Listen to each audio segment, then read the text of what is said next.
It's taken 5 years to organise and modernise the British National Party so that we become electable.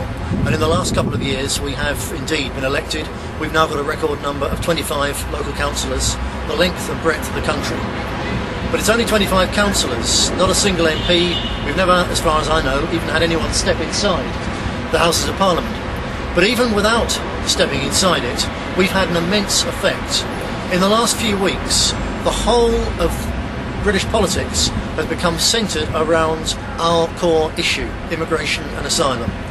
When the likes of Blunkett or Clark and Blair and Howard talk about the British people now being concerned about asylum and this being a legitimate concern, when they talk about immigration having gone so far that it's now a legitimate concern, they are only talking about these things because the British National Party and our success so far has forced them to talk about these things.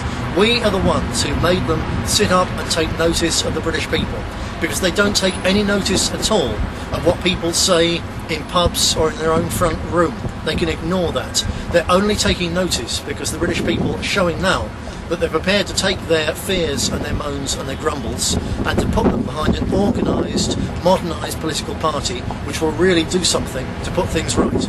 So it's the success, the advance of the British National Party which has put, first of all, asylum on the agenda, and then in the last few days the whole question of immigration and multiculturalism on the agenda as well.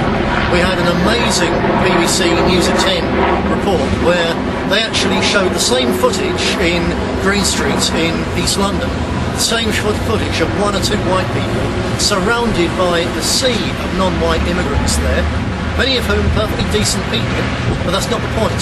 As this BBC broadcast showed the other day, they started off saying that 50 years ago this was a white working class community, and then they showed the last couple of whites in the whole area.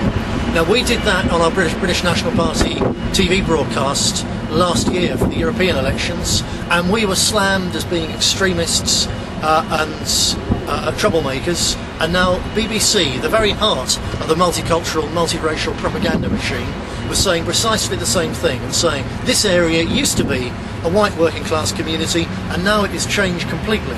And they showed an old lady, a white old lady there, and they said, well, how do you feel about this?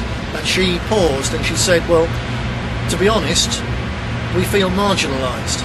And then they went to an old white fella in the street and said, what does he feel about living in that area now?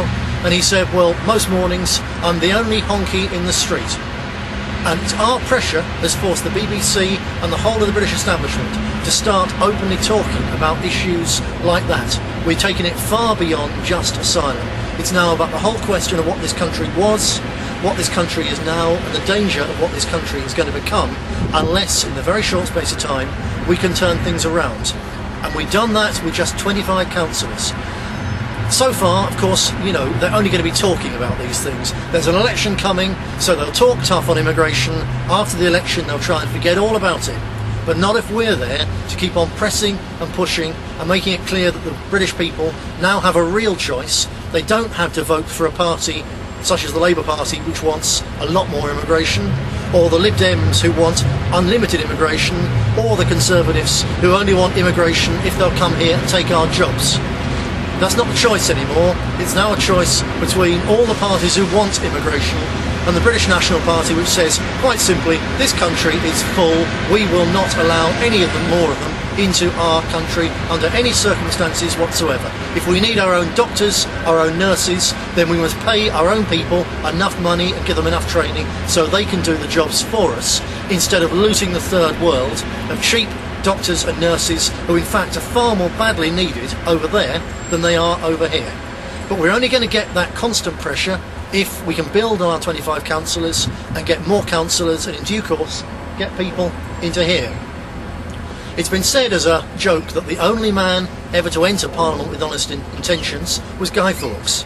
I've got some sympathy with the view, but actually it's not true. In recent times you can think, for example, of people like Enoch Powell, Peter Shaw, Sir Richard Boddy, even someone like Tony Benn. They were decent, honest men there for their own decent and honest intentions, even if sometimes some of those intentions were misguided. But the pack of them in there now are utterly useless. They're corrupt and they've sold this country out. And we only need 1 or 2 or 3 or 4 British National Party MPs in that place to transform British politics even further. You think of what we've done with 25 councillors, we get through 3 or 4 MPs in there, and all the corruption and the perversion and the dealing in cocaine in the toilets in that place, it's all going to come to a grinding halt, or we're going to be able to expose it. Because even when we're in there, we're not going to be part of their party game.